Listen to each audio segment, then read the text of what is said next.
And you can achieve a lot. And you can have tons of success.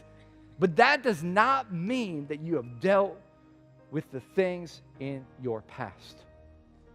So here's Joseph's situation. His past is emerging and merging into his present. Look, church, if you and I, if we don't deal with the pain of our past, we're going to deal out that pain we experience in our present.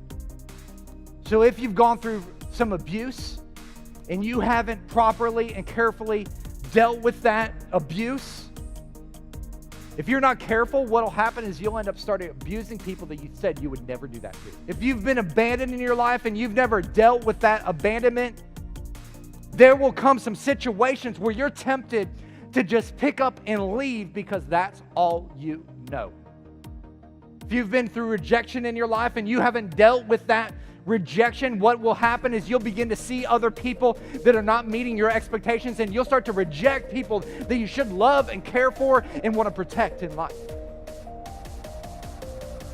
And what will happen is you'll start to transfer that pain rather than allowing God to transform it in your life and do the work that only He can do. Instead of dealing with that past pain, you're dealing out of that pain. And here's the problem with that. If you don't deal with that pain, if you don't deal with that pain cycle, you're just going to repeat that pain cycle over and over and over again in your life.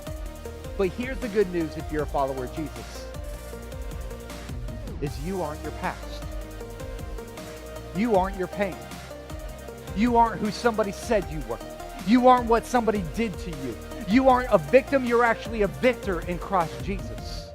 And some of us, we've got to shift our identity, because then we've got to focus on who God says we are. And we've got to allow the Spirit of God to come into our hearts and come into our lives and start to deal with some of that stuff. And so what that means is you've got to let God into some of that hurt in your life. You've got to let God into that place of bitterness in your life. You've got to allow God to start to work and manifest that unforgiveness in your life. You've got to allow Him to go to those deep, dark places that you've been hiding and trying to forget and going, God, hey, help me expose these things. Help me deal with these things in my life. Because some of you, you're listen, you're carrying around some loss. You're carrying around some pain. You're carrying around a divorce. You're carrying around a rejection that you were never meant to carry.